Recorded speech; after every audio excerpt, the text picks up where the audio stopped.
Good day, folks. Welcome to Andrew's Life. I hope everybody's doing great today. On this wonderful Saturday, we're going to talk about freedom.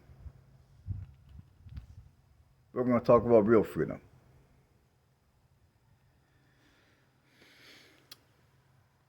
You see, one thing which we all need to invest in more is our freedom. So, how do you invest in your freedom? Well, in a nutshell, in layman's terms, the best way to go about investing in your freedom is to make practical financial choices throughout your adult working life. And what does that look like? Now, for everybody, it can be a little different, but I'm going to run down a, a generic scenario of what that might look like, at least for many people. And I'm going to try to take it step by step somewhat. So, and before I continue, for those of you that are my age or older and you've got adult kids, if you're able to, go grab them up and bring them to your phone, bring them to your computer, because this video is for them. It's for you guys too, but it's really for them. Because what I'm getting ready to say is something that I wish somebody would have sat down and told me when I was younger. But it is what it is. So let's say you're in your 20s. Now, many people that are in their 20s, and let's include the 30s as well. Most people in their 20s and 30s, typically you're either going to be paying rents or you're going to be paying a mortgage. And you're going to probably have a few debts to pay because, when you're young, you tend to do a lot of foolish spending. So you'll probably have to pay a credit card or two. A lot of you will probably have student loan debt from when you went to school, for those of you that chose to go to school. And many of you will also have a car payment on top of all that. So if if that's you, if that's your scenario,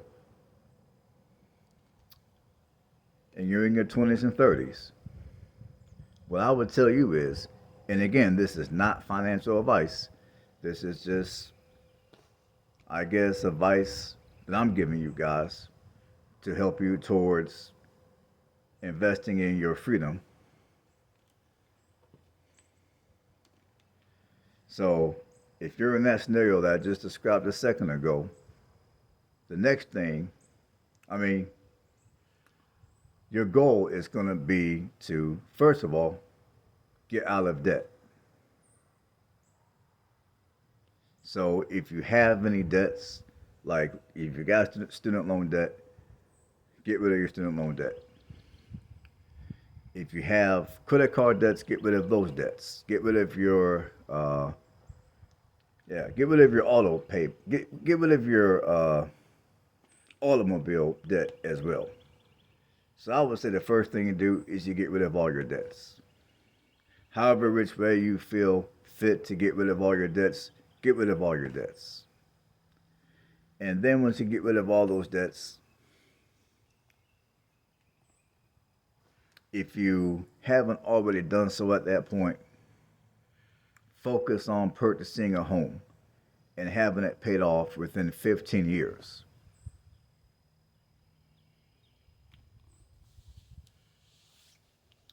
And I would say by the time you get into your early 40s, ideally speaking, you should not only be completely debt free, but you should also have your house paid off. Now, I understand that for many of you, having a paid off house by the time you get into your early 40s may not be feasible due to the current economy and also due to the current housing market. Houses right now are grossly overpriced. People are losing their jobs. The jobs that are out here don't pay worth a crap. So if you get into your early 40s and you still have to pay rent or you still got to pay a mortgage, I get it.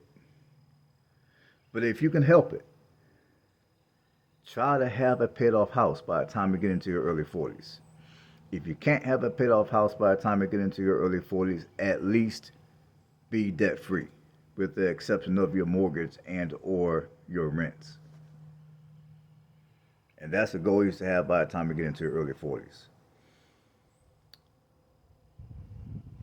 Now, for those of you that are working and you're earning a higher income, I would also suggest that by the time you get into your early 40s, have at least $1 million set aside. I'm not talking $1 million worth of assets. I'm talking $1 million liquid set aside. Rather you put that money in, rather you investing in some type of a 401k at your job, or you open up a Roth IRA account, mutual funds, whatever.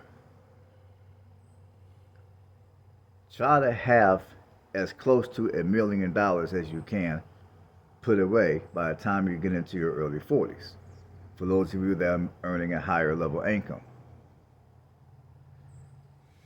For those of you that are making average to below average income, I would say by the time you get into your early 50s, try to have as close to, if not more than, $1 million set aside. Which is, by the way, something that I'm working on myself as we speak.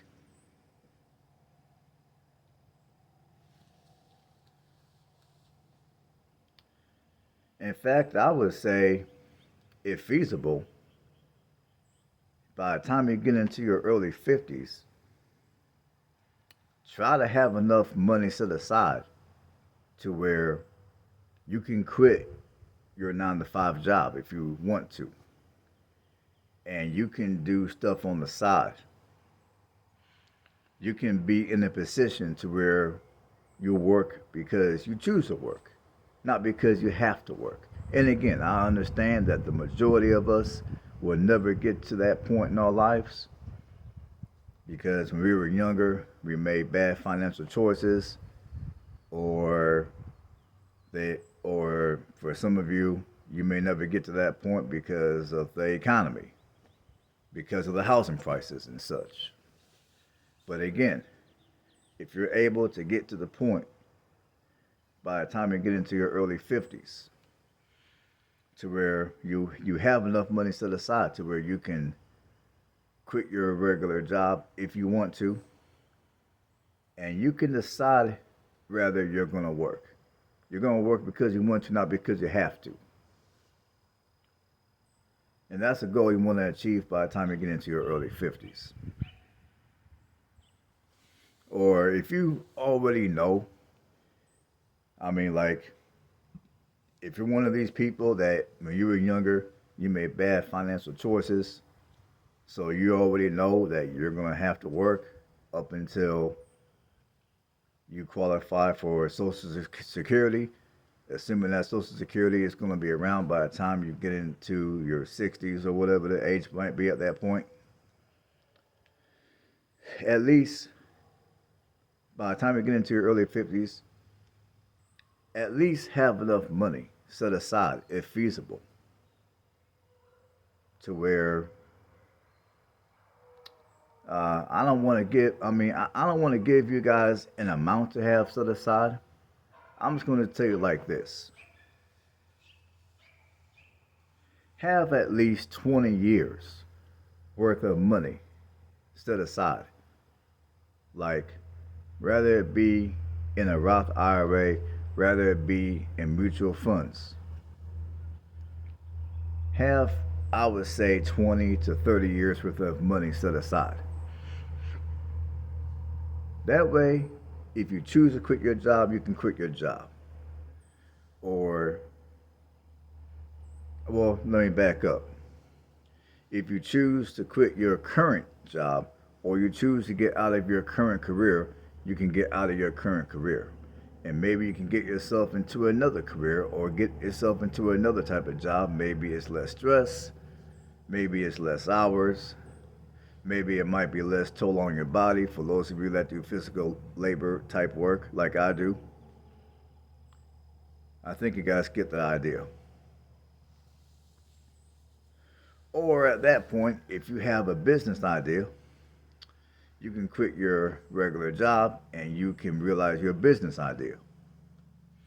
That way, and with that money that you have set aside, if your business doesn't take off for longer than you anticipate, or you discover that you're losing money, you at least have that nest egg set aside to where you can at least pay your bills, you can take care of yourself, take care of your family, all that good stuff.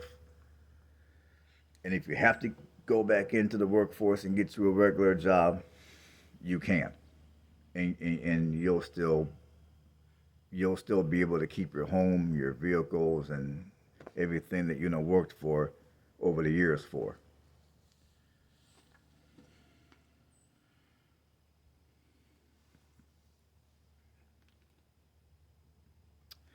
And another thing is, from this day on forward, and I don't care what age you are, from now on, any purchase that you make,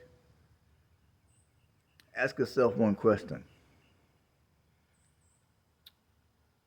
how is that particular purchase going to help you gain financial freedom? How is that purchase investing in your freedom? That's a question you need to ask yourself. Like, I'll give you guys an example. And I'm going to use myself as an example.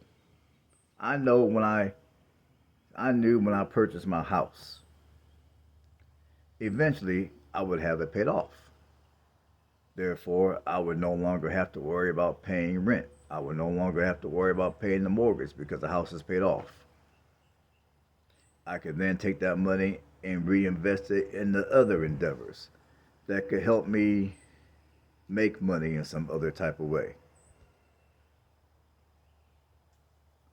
Or if something crazy happened and I had to live off of some of that money, I could do that. I could do that as well. Or if I want to, I can travel a little bit off of some of that money, which is what I've been doing the last couple of years on and off.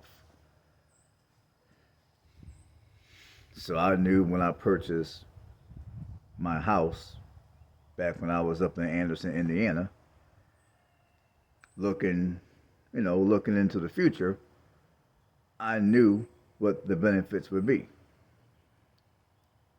Now, on the other hand, the reason why I refuse to purchase a new vehicle is because I realize at this point in my life that if I go out and I buy a new vehicle and I sign on the dotted line to make those monthly payments of $500 to $700 a month or so, it's going to cripple my ability to be able to invest in my future. It's going to cripple my ability to be able to invest in my freedom. Because that extra $500 to $700 that I'm paying on car payment. Oh, and not to mention that when you buy a newer car, and you, especially if you got to make payments on that vehicle, your insurance premiums are going to be higher as well.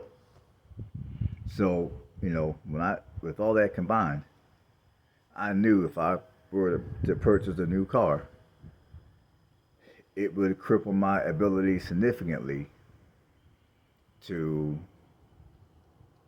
invest in my freedom.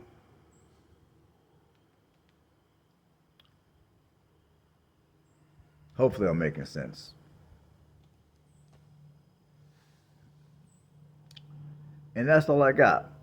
I mean, we're over 14 minutes into the video. This video, I just kind of I sat down, I threw it together, and it is what it is. Hopefully you guys got something out of it. Stay blessed. I'll catch you all later.